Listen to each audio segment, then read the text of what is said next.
اعوذ باللہ من الشیطان الرجیم بسم اللہ الرحمن الرحیم سورۃ البقرہ آیت نمبر 60 وَإِذِ اسْتَسْقَىٰ اور جب مانگا پانی موسیٰ نے لِقَوْمِهِ اپنی قوم کے لیے فَقُلْنَا اضْرِبْ تو ہم نے کہا مارو بِعَصَاكَ الْحَجَرَ اپنا عصا اس پتھر پر فانفجرت پس اس میں سے پھوٹ پڑے من حسنتا عشرتا عینا اس میں سے 12 چشمے پھوٹ پڑے قد علما پس جان لیا کلو اناسن ہر گروہ نے مشربہم اپنے پینے کی گھاٹ کو کلو کھاؤ واشربو اور پیو من رزق اللہ کے رزق سے ولا تعثوا فی الارض مفسدین اور زمین پر فساد برپا کرنے والے نہ ہو جاؤ وَإِذْ قُلْتُمْ اور جب تم نے کہا یا موسیٰ لن نصبر ہم صبر نہیں کر سکتے علی طعام واحد ایک کھانے پر فادع لنا پس آپ دعا کیجئے ربک اپنے رب سے یخرج لنا کہ وہ نکالے ہمارے لیے مما تنبت الارض جو زمین اگاتی ہے من بقلها وقثائها وفومها وعدسها وبصلها زمین جو اگاتی ہے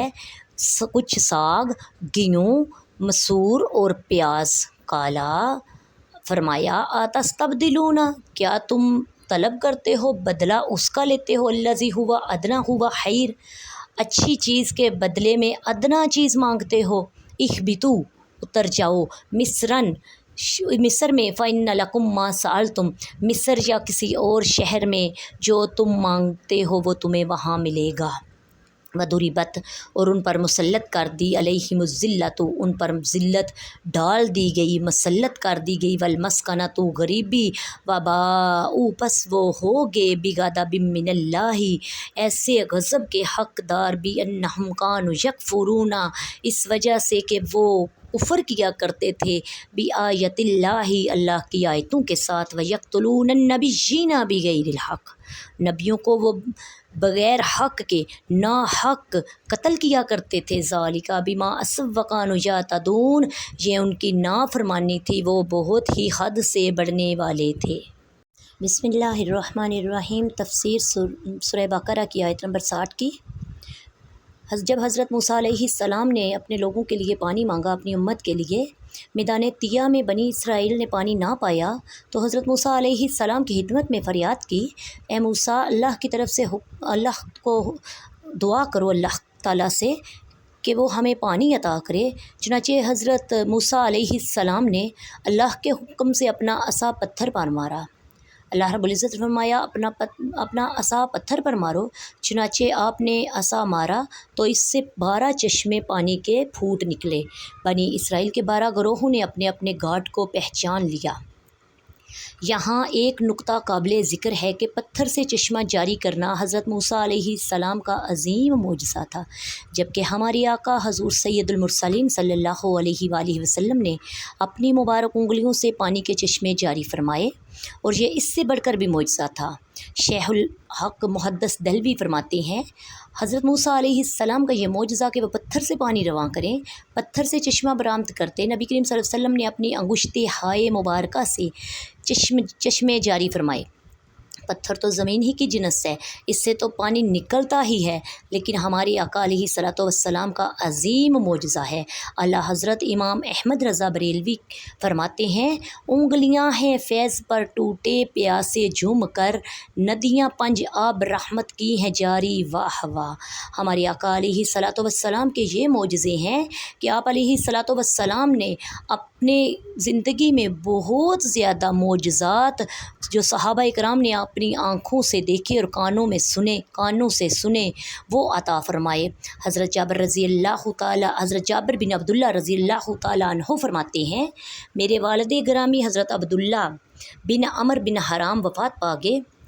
ان پر کچھ قرضہ تھا لہٰذا آپ نے آ کر عرض کی ان کے بیٹے نے عرض کی کہ یا رسول اللہ میرے باپ پر قرضہ ہے نبی کریم صلی اللہ علیہ وآلہ وسلم نے فرمایا کہ تمہارے پاس کچھ ہے تو انہوں نے عرض کی میرے پاس کھجوروں کی کچھ قسمیں ہیں آپ علیہ الصلوۃ والسلام نے فرمایا تم ان کی ڈھیریاں لگا دو اور میں جا کر ان کو ناپ تول کے لوگوں کو دیتا ہوں اور تمہارا قرضہ ادا ہو جائے گا۔ چنانچہ نبی کریم صلی اللہ علیہ وآلہ وسلم نے وہ کھجوریں معاف کر دیں۔ حضرت جابر بن عبداللہ فرماتے ہیں کہ وہ کھجوریں ویسی کی ویسی تھیں اور آپ علیہ الصلاۃ والسلام کے ہاتھوں کی انگشتیں مبارکہ کی آپ علیہ الصلاۃ والسلام کے دستے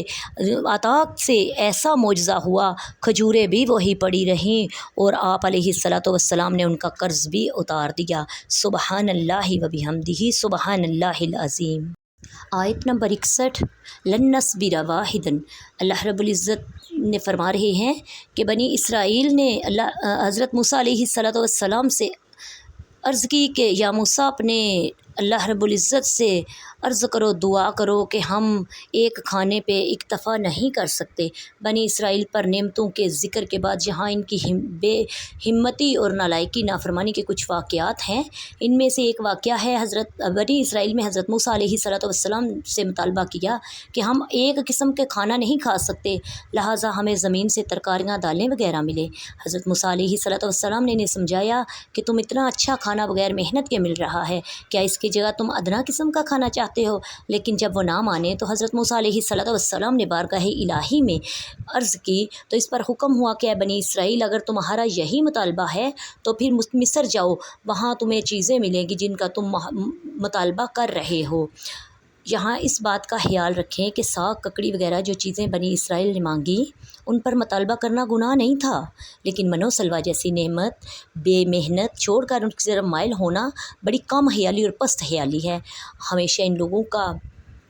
میلان تباہ پستی کی طرف ہی رہا۔ حضرت موسیٰ، حضرت ہارون علیہ السلام ایسے جلیل القدر با ہمت انبیاء کے بعد تو بنی اسرائیل کے پنجوپن اور کم حوصلگی کا پورا ظہور ہوا۔ جب بڑوں سے نسبت ہو تو دل و دماغ اور سوچ بھی بڑی بنانی چاہیے۔ مسلمانوں کو بنی اسرائیل سے اس بات پر غور کرنا چاہیے کہ ان کی نسبت سب سے بڑی تھی۔ ضربت علیہم الذلۃ والمسکنۃ، اللہ رب العزت فرما رہا ہے ان پر ذلت و گمراہی، ان پر غربت مسلط کر دی گئی، یعنی یہودیوں پر ان کے گھٹیا کردار کی وجہ سے ذلت و غربت مسلط کر دی گئی۔ اس پر غضب الہی کی صورت یہ ہوئی کہ انبیاء اور صلحاء کی بدولت جو رتبے انہیں حاصل ہوئے وہ ان سے محروم ہو گئے۔ اس غضب کا باعث صرف یہی تو نہیں تھا کہ انہوں نے آسمانی غذاؤں کے بدلے زمینی پیداوار کی خواہش کی یا حضرت موسیٰ علیہ السلام کے زمانے میں اسی طرح کی اور خطائیں کی، بلکہ عہد نبوت سے